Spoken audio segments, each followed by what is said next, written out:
பேசுறான் பாலிடிக்ஸ்.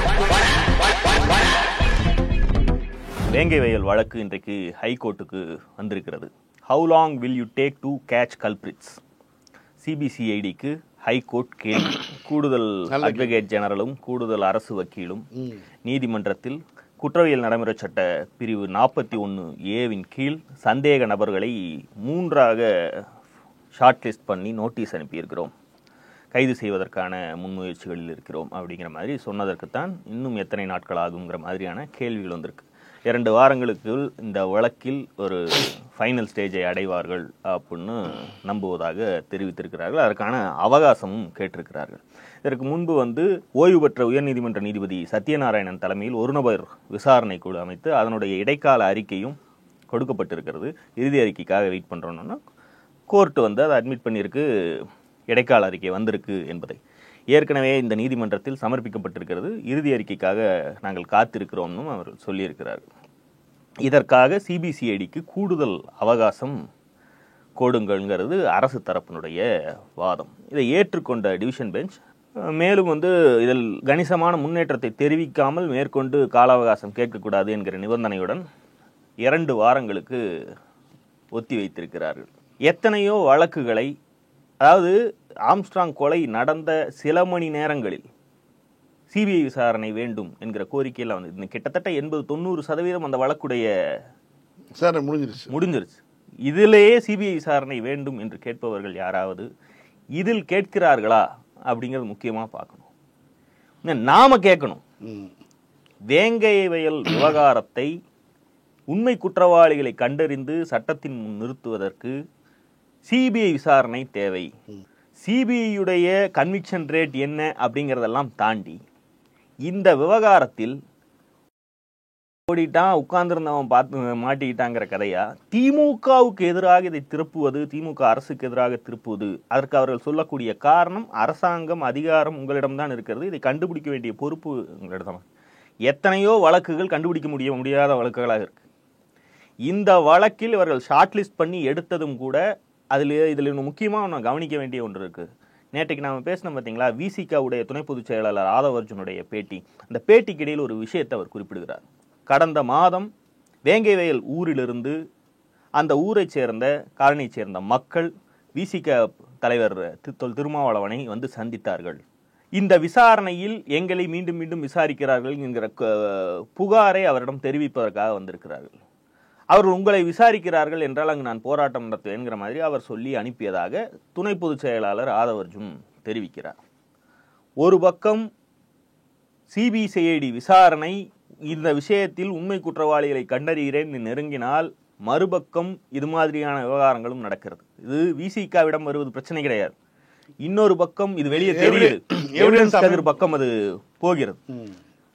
இதில் உண்மை குற்றவாளிகளை கண்டறிய வேண்டும் என்றால் இதில் திமுகவுக்கு முன்ன போனா கோர்ட்டு கடி, பின்ன போனா இந்த கடிங்கிற மாதிரியான நிலைமைதான் இருக்கு. அப்போ இதில் எப்படி பழியை வாங்குவது, சிலுவை சுமப்புதுங்கிற இடத்துல இருந்து நகரணும். நாமளே ஏற்கனவே இதை பற்றி பேசியிருக்கிறோம். இதில் உண்மையிலேயே தலித்துகள் மலத்தை கலந்த தண்ணீரை குடிக்க வேண்டும் என்ற நோக்கத்தில் இந்த விவகாரம் நடத்தப்பட்டிருக்கிறதா, அல்லது பல்வேறு ஊர்களில் இது மாதிரி குடிக்கிற தண்ணியில நாயை தூக்கி போடுறது, இது மாதிரியான சேட்டைகளை மனநலம் பாதிக்கப்பட்ட சைக்கோக்கள் செய்யக்கூடிய வழக்கமும் உண்டு. அப்படி இருக்கக்கூடிய ஆட்கள் யாராவது செய்திருக்கிறார்களா? அப்படி செய்த ஆட்கள் சாதி ரீதியான நோக்கத்தில் இது செய்யவில்லை என்றால் இந்த ஒட்டுமொத்த தியரியுமே தப்பான ஒரு இடத்துக்கு போகும். சரி, இதை நாம் சொன்னால் திமுக ஆதரவாளர்கள் சொல்வார்கள் என்பார். சிபிஐயோ போலீஸோ கண்டுபிடித்தால் அது ஒரு வெர்ஷனை சொன்னால் அதற்கு உள்நோக்கம் கண்டுபிடித்து திமுகவை குற்றம் சாட்டுவார்கள். இதிலிருந்து விலகுவதற்கான எளிமையான வழி இதை சிபிஐக்கு மாற்றுவது. சிபிஐக்கு மாற்றுவது என்பது இதற்கு தீர்வு காணும் என்பதை நான் நம்பல. சிபிஐ எப்படி தீர்வு காணுங்கிறது உலகம் அறிஞ்ச விஷயம். ஆனால் இதிலிருந்து சிலுவை சுமப்பதில் டிஸ்டாக்குகள் இதற்கு பதில் சொல்லக்கூடிய இடத்திலிருந்து நகர்வதற்கும், இந்த எபிசோடை இப்படியே வைத்து, அதாவது குற்றவாளிகளையும் கண்டுபிடிக்க முடியாமல், விசாரணைக்கு கூப்பிட்டாலும் சொல்ல முடியாம, டெஸ்டுக்கு கூப்பிட்டா அவர்களை அனுப்ப முடியாதபடி ஒரு பக்கம் அவங்களை செக்யூர் பண்ற வேலையும் பண்ணிட்டு கோர்ட்டுக்கும் பதில் சொல்ல முடியாமல் இப்படி ஒரு நிலையில் நீடிப்பதை விட இதற்கு தமிழ்நாட்டுக்கு மேலே ஒன்றிய அரசால் நிர்வகிக்கப்படுகிற சிபிஐ விசாரணை, அதுக்கு மேல ஏதாவது ஒரு விசாரணை இருந்தால் அதன் கையில கூட ஒப்படைத்துட்டு அதில் உண்மை குற்றவாளி யாரா வேண்டா இருக்கு. இதுல யாரை திமுக அரசு நேரடியாக அன்னை மாயாவதியே கூட வந்து விசாரிக்கட்டும் இல்லையா? இப்ப இவங்க எல்லாம் பண்ணலைனால் கூட திராவிட இயக்க ஆதரவாளர்கள் போராட்டம் நடத்தி இதை சிபிஐக்கு மாத்துங்க தயவு செஞ்சு அப்படின்னு கேட்கக்கூடிய இடத்துக்கு தான் இது வந்து நின்று. இன்றைக்கு ஒரு ஆணவ கொலை என்று ஒரு செய்தி வந்தது. விருதுநகர் மாவட்டம் சிவகாசியில இறந்த நபர், கொல்லப்பட்ட நபர் தலித், பட்டியலினத்தைச் சேர்ந்தவர், கொன்றவர்களும் பட்டியலினத்தைச் சேர்ந்தவர்கள், உறவினர்கள் அப்படிங்கிறது ஆரம்ப கட்டத்தில் வரக்கூடியது. ஆனால் இருவரும் பட்டியலினத்தைச் சேர்ந்தவர்கள்ங்கிறது உறுதி. ஆணவ கொலைக்கு தனிச்சட்டம் வேண்டுமா, அதற்கான தேவை இருக்கிறதா என்பதை தாண்டி அது பலனளிக்குமா என்பதில் அரசுக்கு ஒரு மாற்று கருத்து இருக்கிறது.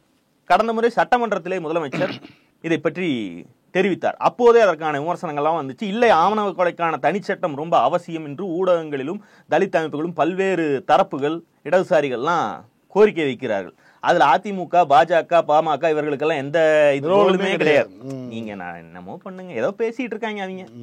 இதெல்லாம் வந்து திமுக கூட்டணியுடைய பிரச்சனை. இவர்களுக்கு இதெல்லாம் ஒரு பிரச்சனையே கிடையாது, அவர்களுக்கு எந்த ரோலும் கிடையாது. ஆக இந்த மாதிரி எல்லாம் கேட்கிறாங்க. அப்போ இந்த கேஸ் வந்து கிளாசிக் எக்ஸாம்பிள். பட்டியலினத்துக்குள்ளேயே ஆணவ கொலை நடத்தப்படுகிறது. அப்ப இதை ஆணவ கொலை என்று குறிப்பிடுவதா இல்லையாங்கிறதே ஒரு பெரிய டிபேட். வன்கொடுமை தடுப்பு சட்டம் என்பது தலித்துகளுக்கு தலித் அல்லாதவர்களால் நிகழக்கூடிய ஒடுக்குமுறையிலிருந்து பாதுகாக்கும் நோக்கத்தில் கொண்டு வருவது. மிகப்பெரிய போராட்டங்களுக்கு பிறகு அது நடைமுறைக்கு வருகிறது.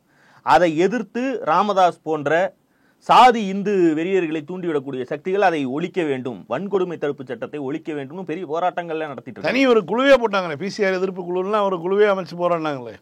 அதுல குற்றம் சாட்டப்பட்ட ஆசாமி நான் தலித்தாக இருந்து பாதிக்கப்பட்ட நபர் தலித்தாக இருந்தால் வன்கொடுமை தடுப்பு சட்டம் அங்கு பொருந்தும் அப்படிங்கிற எளிமையான விதி இருக்கு. அதுலயும் வந்து சாட்சிகள் வந்து நான் தலித்தும் வேணும், தலித்தும் சாட்சி ஒருத்தர் இருக்கணும், நான் தலித்தும் சாட்சி இருக்கணும்.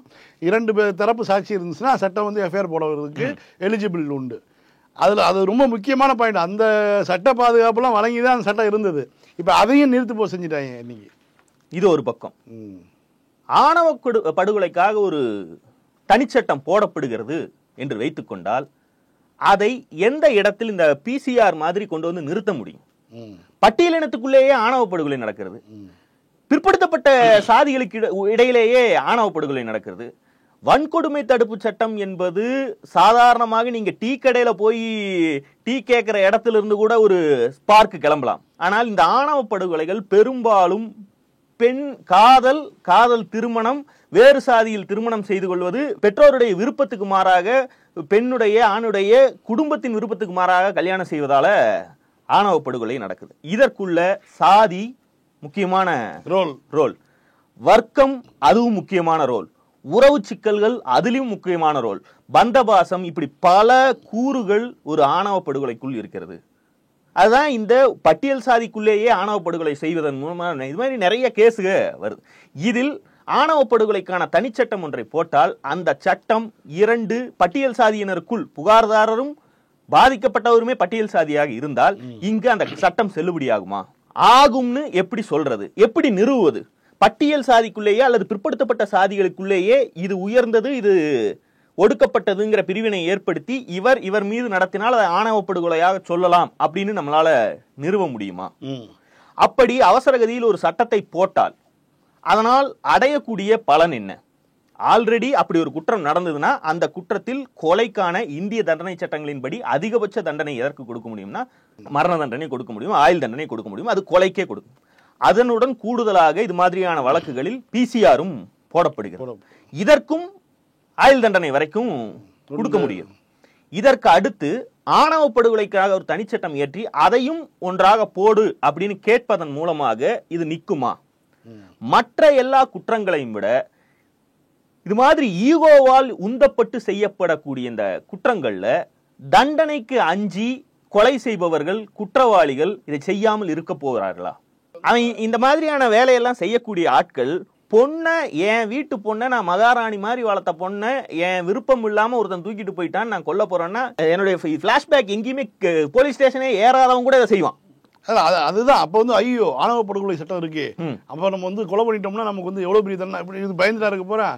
அவன் வந்து இப்போ தன்னுடைய மகளையோ வந்து மருமகளையோ அந்த தன்னுடைய வீட்டு பெண்ணை வந்து சொத்தாக பார்க்குறான், பண்டமாக பார்க்குறான். அதனால தான் வந்து கொலை பண்ண போகிறான்.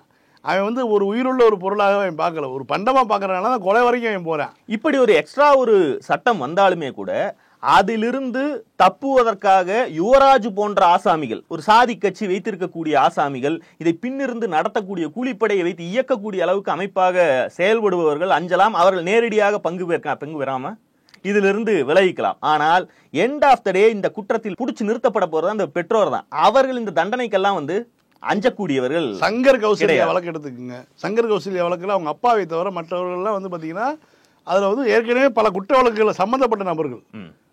அவங்க வந்து ஏற்கனவே குற்ற வழக்குகள் உள்ள ஜெயிலுக்கெல்லாம் போயிட்டு இப்போ பல்வேறு வழக்குகளை சந்திச்சு நீதிமன்ற படியேறிட்டு இருக்கவங்களுக்கு இவங்க உள்ள போய் வெட்டி சாய்க்கிறதுல எந்த கவலையுமே கிடையாது. அவங்க ஒருத்தர் மாமா சொல்லிட்டாரு வந்துட்டோன்னு சொல்லி போய் கௌசல்யாவுடைய அப்பாவுடைய பேச்சை கேட்டு அவங்க போய் பண்ணுறாங்க. அப்போ இது வந்து இதெல்லாம் எதற்காக பயந்தாங்க? அவங்க எதுக்குமே பயப்படலை. முன்னாடி அவங்க வந்து இப்போ எந்த விதமான போலீஸ் அனுபவம் கிடையாது, ஜெயிலுக்கு போகணும்னு அந்த இதுவும் கிடையாது. இவருடைய இது ஒரே தூண்டுதல் மட்டும்தான், என்னுடைய மகளை இன்னொரு ஒரு கீழ் சாதி பையன் கூட்டி போயிட்டான், அதனால அவனை கொல்லணும், அவ்வளோதான், ஒரே இதுதான்.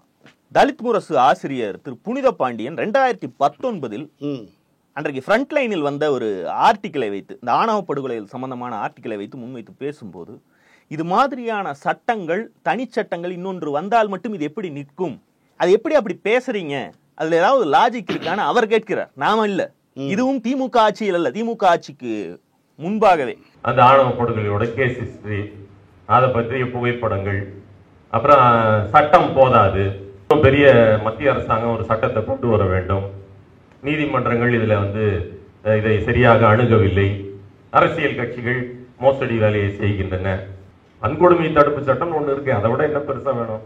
30 ஆண்டுகளாக அந்த சட்டம் இருக்கிறது. இந்த சட்டத்தின் அடிப்படையில் மரண தண்டனை கூட கொடுக்க முடியும். அவ்வளவு வலுவான சட்டம் அது.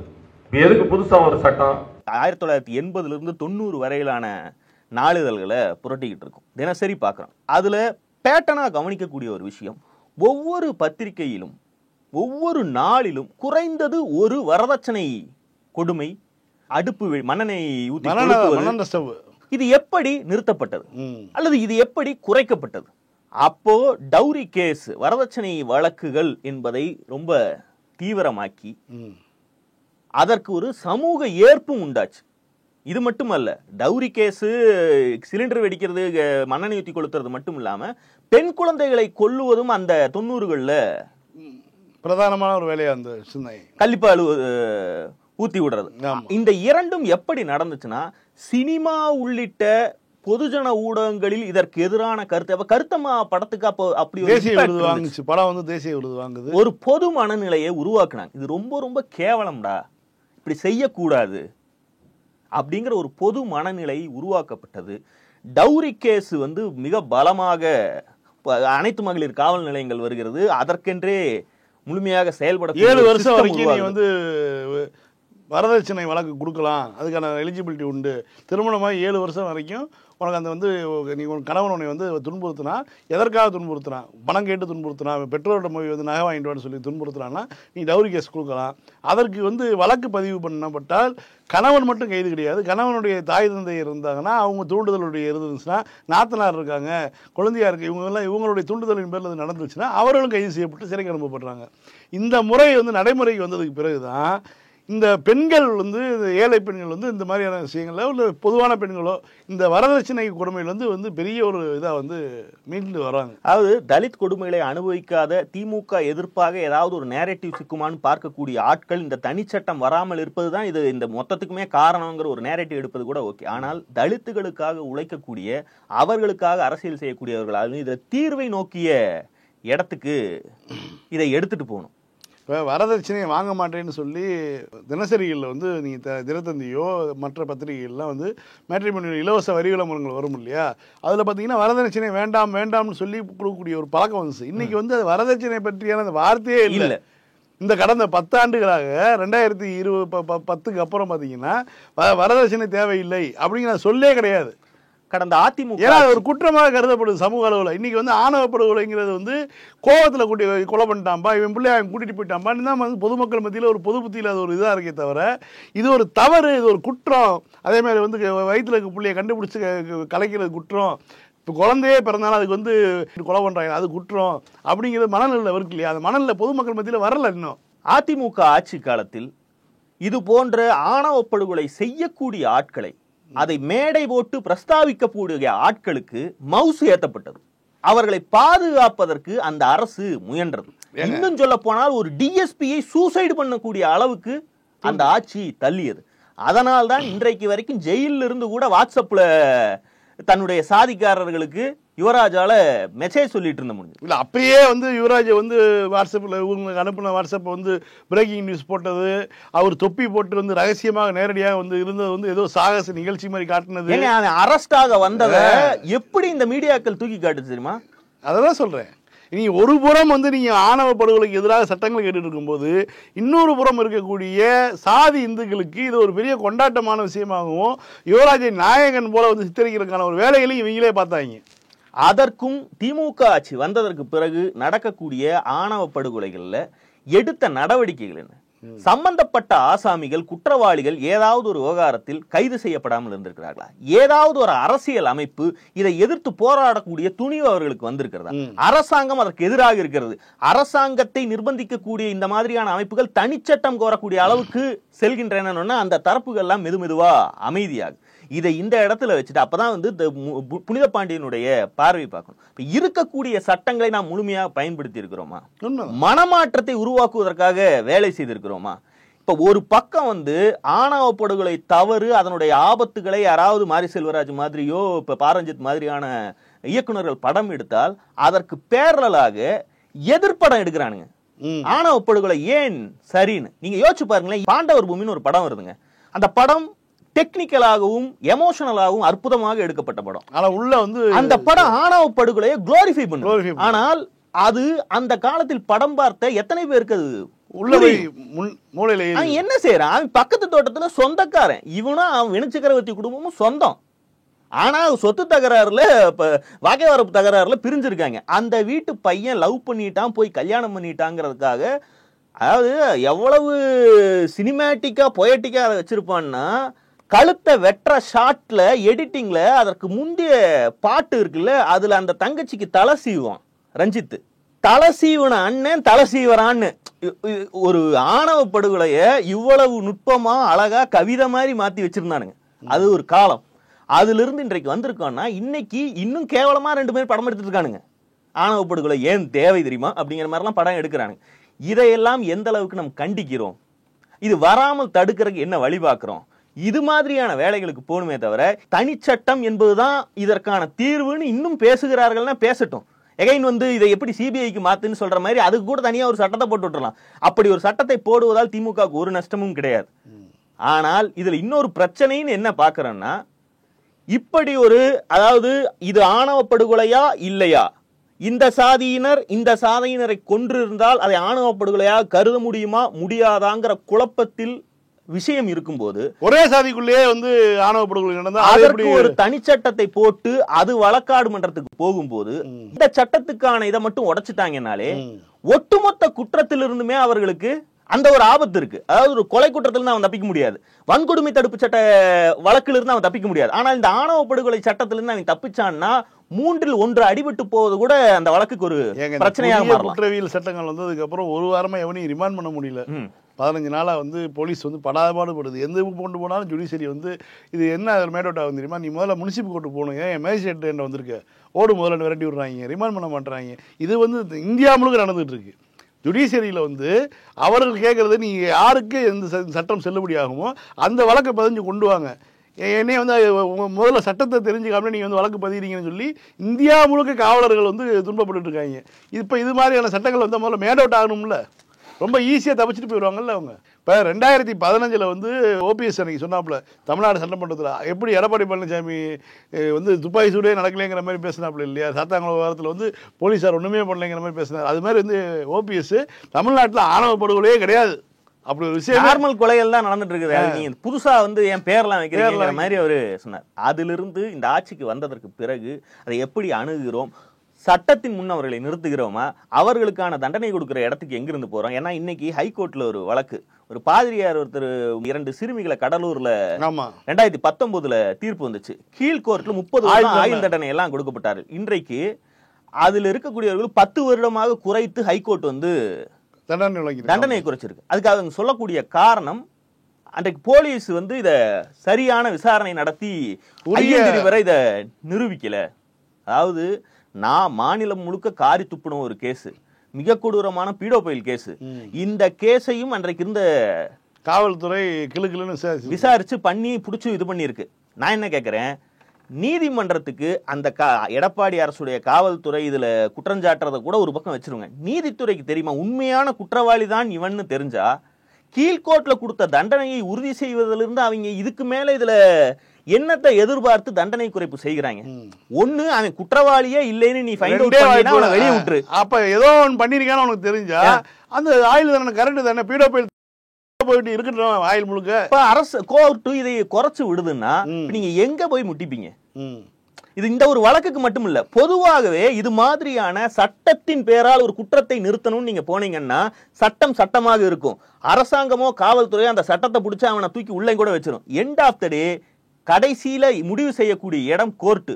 அந்த கோர்ட்டுடைய நிலைமை இந்த மாதிரி இருக்கு. இல்ல இவங்க கேட்கறது என்னன்னா, நாங்க கேட்கறோம்ல ஒரு ஆணவ படுகொலை சட்டம் கேட்கறோம், கொடுக்கறதுல உங்களுக்கு என்ன வலிக்குது அப்படிதான் திரும்ப திரும்ப அவங்க கேட்கறாங்க. இந்த மாதிரி லாஜிக், அதாவது உண்மையிலேயே பிரச்சனையை தீர்ப்பதுங்கிறது விஷயமா அல்லது கோரிக்கை வருகிறது அந்த கோரிக்கையை ஏற்காமல் இருப்பதே பிரச்சனைங்கிறதாங்கன்னு பாத்தீங்கன்னா எகைன் வந்து வேங்கை வேல் மாதிரி இதையும் செஞ்சு கொடுத்துருங்க, அப்படிதான் பேசணும். அவ்வளவுதான். இன்னொரு சட்டம் தான் வேணும்னா அந்த சட்டத்தை போட்டு விட்டுறலாம். கூடுதலா பதவி இறக்கப்படும் SC ST அதிகாரிகள், அரசு அதிகாரிகள் அப்படின்னு விசிகாவுடைய நாடாளுமன்ற உறுப்பினர் திரு ரவிக்குமார் இன்றைக்கு ஒரு அறிக்கை ஒன்றை வெளியிட்டிருக்கிறார். பதவி உயர்வில் இடஒதுக்கீடு வழங்குவதற்கு தமிழ்நாடு அரசு கடைபிடித்து வந்த ரோஸ்டர் முறையை எதிர்த்து OBC பிரிவைச் சேர்ந்த ஒருவர் உச்சநீதிமன்றத்தில் தொடுத்த வழக்கில் அளிக்கப்பட்ட உத்தரவை காரணம் காட்டி SC அரசு அதிகாரிகளின் பதவி உயர்வை பறித்து அவர்களை கீழிறக்கம் செய்கிறது தமிழ்நாடு அரசு. இது வந்து அவருடைய குற்றச்சாட்டு. இதை தடுப்பதற்கு இந்தியாவின் பல்வேறு மாநிலங்களில் உள்ளதைப் போல சிறப்பு சட்டம் இயற்ற வேண்டும் என கடந்த ஆண்டு இதே நாளில் அமைச்சரிடம் மனு அளித்தேன், ஆனால் இன்றும் அது தொடர்கிறது அப்படிங்கிறார். விசிகா சார்பில் தமிழ்நாடு அரசின் உயர் அதிகாரிடத்தில் இது குறித்து விரிவாக எடுத்துரைத்திருக்கிறோம், முதலமைச்சரிடமும் கவனத்துக்கு கொண்டு சென்றிருக்கிறோம். இப்போது கூட வேளாண் துறையில் 39 துணை இயக்குநர்கள் பதவி இறக்கம் செய்யப்படுகின்றனர். அதில் 37 பேர் SC வகுப்பினர் என்று அறிகிறேன். இப்படியே போனால் SC வகுப்பை சேர்ந்த ஒருவர் கூட உயர் பதவிக்கு வர முடியாது. இதை தமிழ்நாடு அரசு தடுக்க முடியாதா அப்படிங்கிற கேள்வி ரவிக்குமார் கேட்கிறார். ரவிக்குமார், ரோஸ்டர் முறை இந்தியாவில் எந்த மாநிலத்தில் பயன்பாட்டில் உள்ளது? அறிமுகப்படுத்தப்பட்டது கலைஞரால். அது அந்த வரலாறுக்குள்ள நான் அடுத்து வரேன். எங்கெங்கு பயன்பாட்டில் உள்ளது, பயன்பாட்டில் இருக்கிறது என்றால் அதை காட்டி தமிழ்நாடு அரசு இந்த ரோஸ்டர் முறையை சுப்ரீம் கோர்ட்டு தடை செய்த போது அதிமுக அரசு ஏன் அதை வைக்க முடியல? அவர்கள் என்ன காரணத்துக்காக அதில் சரியாக வாதாடாமல் அந்த கோட்டை விட்டார்கள் அப்படிங்கிறத பார்க்கணும். முதல்ல அரசு பணிகளில் 2 வகை உண்டு. ஒன்று புதிதாக சேரும் நபர் நேரடியாக நியமிக்கக்கூடிய பணிகள், அதாவது பள்ளி ஆசிரியர், மருத்துவர், செவிலியர். ஆமா. அடுத்து ஏற்கனவே பதவியில் இருக்கக்கூடிய நபர் பதவி உயர்வு பெற்று சேரக்கூடிய பணிகள், தலைமை ஆசிரியர், மருத்துவ கல்லூரி முதல்வர், சூப்பரண்டன்ட், இது மாதிரி கீழ இருந்து ஜாயின் பண்ணி அதற்கப்புறம் படிப்படியா மேல போற இது. சில துறைகள்ல சில பதவிகளுக்கு ஒரு தேர்வின் மூலமாக நேரடியாக நியமனம் இருக்கிறது. அதே நேரம் மற்றொரு தேர்வை எழுதி பணியில் சேர்ந்தவர் பதவி உயர்வு மூலமும் அந்த இடத்துக்கு வர முடியும். அதாவது ஒரு ASP-யா வந்து IPS முடிச்சு வரவங்க ஒரு பக்கம் இருந்தாலும் குரூப் 2ல இருந்து வந்து DSP-யாக இருந்து ASP-யாக SP-யாக மாறுவதற்கான வழிவகைகளும் இங்க இருக்கு. இங்கதான் வந்து அரசு பணிகள்ல ஊழியர்களை தேர்வு செய்யும் போது இடஒதுக்கீடு கடைபிடிக்கப்படுவது நம்ம எல்லாருக்குமே தெரியும். அது எந்த முறையில் செய்யப்படுகிறதுங்கிறதும் எல்லாருக்குமே தெரியும். ஆனால் பதவி உயர்வின் போது இடப்பங்கீடு கடைபிடிக்கப்படுவது இல்லை, இந்தியாவில் எங்குமே கிடையாது அப்படிங்கிறது தான் நிலைமை. இதனால என்ன பிரச்சனை ஆகுதுன்னா, ஒவ்வொரு துறையிலும் ஆரம்ப நிலையில பணிகள்ல அனைத்து பிரிவினரும் பணிபுரிந்தாலும் கூட ப்ரமோஷனுக்கு டாப் லெவல்ல ஆபீசர்களா வர்ற இடத்துல அந்த ஒடுக்கப்பட்ட பிற்படுத்தப்பட்ட கேண்டிடேட்டுகள் பெரிய பொசிஷனுக்கு வர முடியாத ஒரு சூழ்நிலை இருக்கிறது. இந்தியா முழுக்க இருக்கிறது, ஒரு மாநிலத்தை தவிர. அது தமிழ்நாடு. தமிழ்நாட்டில் அது எப்படி உடைக்கப்பட்டது? திமுக ஆட்சிக்கு வந்த முதல் கலைஞர் 67 முதல்வராக இருந்த போதே தமிழ்நாட்டில் இருக்கக்கூடிய அனைத்து பிற்படுத்தப்பட்ட ஒடுக்கப்பட்ட சமூகங்களுக்கும் இந்த பிரச்சனை இருக்கிறதுன்னு வேற யாரும் கோரிக்கை வைக்கல. வேற எந்த மாநிலத்திலும் இதற்கு முன்னுதாரணம் கிடையாது. வேலை வாய்ப்புக்கு இடஒதுக்கீடுங்கிறது ஒரு பக்கம், வேலைக்கு சேர்ந்தவர்களுக்கு பதவி உயர்வில் எங்கேயோ அவங்கள தடுத்து நிறுத்துறாங்க அப்படிங்கிற ஒரு முறை இருந்தது. இப்ப சிஆர்மாங்க ரகசிய அறிக்கை, ஒவ்வொரு அரசு அலுவலருக்கும் அவருடைய உயர் அதிகாரி தனிப்பட்ட முறையில் ஒரு வருடாந்திர ஆனுவல் சிஆர் கான்பிடென்ஷியாலிட்டி ரிப்போர்ட் இருந்தது. அதை தமிழ்நாடு அரசுக்குள் முழுமையாக ரத்து செய்தார். ஏனென்றால் சாதி பார்த்து தனக்கு வேண்டப்பட்டவனா என்று பார்த்து சிஆர்ல நோட் போடுறாங்க. அதை வைத்து பதவி உயர்வு முடிவு செய்யப்படும் போது அவர்களுக்கு அந்த மதிப்பெண் குறைந்தால் அவர்கள் பதவி உயர்வுக்கு தகுதியற்றவர்கள் ஆகிறார்கள். அப்படியானால் தமிழ்நாட்டு அரசு ஊழியர்களில் ஒன்றிய அரசால் நியமிக்கப்படுகிற IAS அதிகாரிகள், IPS அதிகாரிகளை தவிர யாருக்கும் சிஆர், ஆனுவல் சிஆர் கிடையாது. இதை கலைஞர் ஆட்சிக்கு வந்தவுடன் முதலில் ஒழிக்கிறார். அடுத்து 100 பாயிண்ட் ரோஸ்டர் முறையை கொண்டு வருகிறார். அந்த ரோஸ்டர் முறை என்னன்னா, உதாரணத்துக்கு 1000 பேரை ஒரு பணிக்கு தேர்வு செய்ய வேண்டும் என்றால் அதில் இடஒதுக்கீடு கடைபிடிக்க வேண்டும். காலி இடங்கள் 1000 பேர்னா அதில் 10 பழங்குடியினர், 180 பட்டியல் சாதியினர், 200 மிகவும் பிற்படுத்தப்பட்டவர்கள், 300 பிற்படுத்தப்பட்டவர்கள், இப்படி அதை பிரிக்கணும். இதற்கு பிறகு மீதி இருக்கக்கூடிய 310 இடங்கள் பொது போட்டி இடங்களாக கருதப்படும். எனவே முதல் 310 மார்க் டாப் மார்க் எடுத்தவர்களை அவர்கள் irrespective ஆஃப் கம்யூனிட்டி அவங்க மார்க்கே எடுத்துட்டாங்க, அவங்கள முதல் 310 இடத்துக்கு நிரப்பிடுறது. அதற்கு பிறகு ஒவ்வொரு பிரிவிலும் பொது பிரிவுக்கு தேர்ந்தெடுக்கப்பட்டவர்களுக்கு அடுத்து மதிப்பெண் பெற்றவர்களை வரிசையா சேர்த்துறது.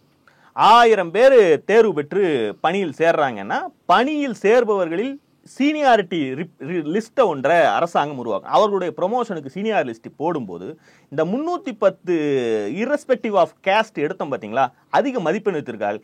இந்த மதிப்பெண் அடிப்படையில் நாளைக்கு ப்ரமோஷன் வரும். அப்போ இடஒதுக்கீட்டின்படி வந்தவர்களுக்கெல்லாம் ப்ரமோஷன் கிட்டத்தட்ட இவங்க அந்த இடத்துக்கு சீனியாரிட்டி லிஸ்ட்ல மேலே ஏறி போறதுக்குள்ள அவங்களுக்கு ரிட்டையர்மெண்டே வரக்கூடிய வாய்ப்பு சூழல் இருக்கு.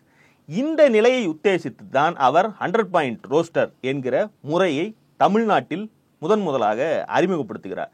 100 பாயிண்ட் ரோஸ்டரை பொறுத்தவரை இந்த முறையில அதிக மதிப்பெண் பெற்றவருக்கு பணி மூப்பில் முதலிடம் கொடுக்கப்படுகிறது. அடுத்து அட்டவணை சாதியில் இருப்பவர்களில் அதிக மதிப்பெண் எடுத்தவருக்கு 2வது இடம் கொடுக்கப்படும். அடுத்து மிகவும் பிற்படுத்தப்பட்டவர்களில் அதிக மதிப்பெண் எடுத்தவருக்கு 3வது இடம் கொடுக்கப்படும். அடுத்து பிற்படுத்தப்பட்டவர்களில் அதிக மதிப்பெண் எடுத்தவர்களுக்கு 4வது இடம் கொடுக்கப்படும். மறுபடியும் ஜெனரல், மறுபடியும் எஸ்சி, மறுபடியும் எஸ்சி. இந்த ரொட்டேஷன் ரூஸ்டர் முறையை அவர் அறிமுகப்படுத்துகிறார். இதன்படி பதவி உயர்வுக்கு இடஒதுக்கீட்டை இந்தியா முழுக்க வாங்க முடியவில்லை என்றாலும் கூட அதை இப்பமாக வேறொரு முறையில் அதை சாதித்து இன்னைக்கு இவர் பாராட்டுகிறார். பாத்தீங்களா ரவிக்குமார், இத்தனை காலம் இதை நாங்கள் அனுபவித்து வந்தோம், அது இன்றைக்கு போகிறது, மீண்டும் அது வேண்டும் கேட்கிறார்ல. அப்போ 50 ஆண்டுகளுக்கு மேலாக தமிழ்நாட்டில் உள்ள பிற்படுத்தப்பட்ட ஒடுக்கப்பட்ட மக்கள் அரசு அதிகாரிகளாக, அவங்களுக்கே அது தெரியுமான்னு தெரியாது, அரசு அதிகாரிகளாக இருக்கக்கூடிய இந்த 50 ஆண்டு காலத்தில் கிடையாது. இதை அவர் செய்திருக்கிறார். இதன் பலன்களை பல ஆயிரக்கணக்கான அரசு ஊழியர்கள், லட்சக்கணக்கான அரசு ஊழியர்கள் இந்த இடைப்பட்ட அரை நூற்றாண்டு காலத்தில் தமிழ்நாட்டில் அனுபவித்திருக்கிறார்கள். இதை எதிர்த்துத்தான் இந்த ரூஸ்டர் முறையை ஒழிக்க வேண்டும். இந்த மாதிரி ரிசர்வேஷன் சம்பந்தப்பட்ட மேட்டர்களுக்கு கேஸ் போடுவதற்கென்றே RSSல தனியா ஒரு ஆடிட்டர் மாதிரி நுட்பமா கத்துக்கிட்டு அதை வழக்கு போடுறதுக்கு ஆட்களை தயார் பண்றாங்க. அந்த வழக்கில் தான் கோர்ட்டுக்கு போய் கேஸ் போட்டு இந்த முறை தவறு, மதிப்பெண்கள் அடிப்படையில் மட்டுமே பணிமூப்பு பட்டியல் இருக்க வேண்டும் அப்படின்னு கேஸ் போடுறாங்க. அதிமுகவுடைய ஆட்சி காலத்தில் 2016 to 21 அந்த வழக்கு நடந்து அந்த வழக்கில் அந்த அதிமுகவுடைய வாதங்களை ஏற்றுக்கொள்ளாமல் சுப்ரீம் கோர்ட் மதிப்பெண்கள் அடிப்படையில் சீனியாரிட்டி லிஸ்ட்டை போடு அப்படின்னு உத்தரவு போட்டுருச்சு. அடிப்படையில் நம்ம ஒன்று புரிஞ்சுக்கணும், இது வேற எங்குமே இல்லாத ஒரு நடைமுறை. 50 ஆண்டு காலம் இதை செல்லுபடியாக்கி இருக்கிறோம். பாஜக போன்ற ஒரு அரசு மேலே இப்படி 10 ஆண்டு காலம் 15 ஆண்டு காலம் ஆள முடியாத ஒரு நிலைமை இருந்ததால் மேல இருக்கவங்களுக்கும் அது சின்ன விஷயம் தான். மாநிலத்துல அரசு அதிகாரிகளுக்குள்ள பதவி உயர்வுல ஒரு சலுகை காட்டப்படுவது சமூக நீதிங்கிறத அவங்க கண்ணுக்கு உறுத்தல. காங்கிரஸ் ஆட்சி காலத்துல பெருசா அதை யாரும் கண்டுக்கல. ஆனால் இவர்கள் 10 ஆண்டு காலம் 12 ஆண்டு காலம் ஆட்சிக்கு வரும்போது அவர்களுக்கு இதை ஒழிக்க வேண்டும்னு தேவை வருது. அதான் மெனக்கெட்டு ஒருத்தனை கேஸ் போட வச்சு அங்க போய் ஏன்னா இவங்களால ஊடுருவ முடியல. அந்த வழக்கில் தோற்ற பிறகும் அன்றைய எடப்பாடி ஆட்சி அதற்கு அப்பீலுக்கு மேல்முறையீட்டுக்கும் போகல. சுப்ரீம் கோர்ட் சொன்ன உத்தரவு இருக்கு பாத்தீங்களா, சீனியாரிட்டி லிஸ்ட திருப்பி போடு இந்த அடிப்படையில மதிப்பெண் அடிப்படையில, அதையும் அவங்க பண்ணல. அப்புறம் திமுக ஆட்சி வந்ததற்கு பிறகுதான் சுப்ரீம் கோர்ட்டின் உத்தரவின்படி அந்த பணிமூப்பு பட்டியல் திருத்தப்பட்டிருக்கிறது.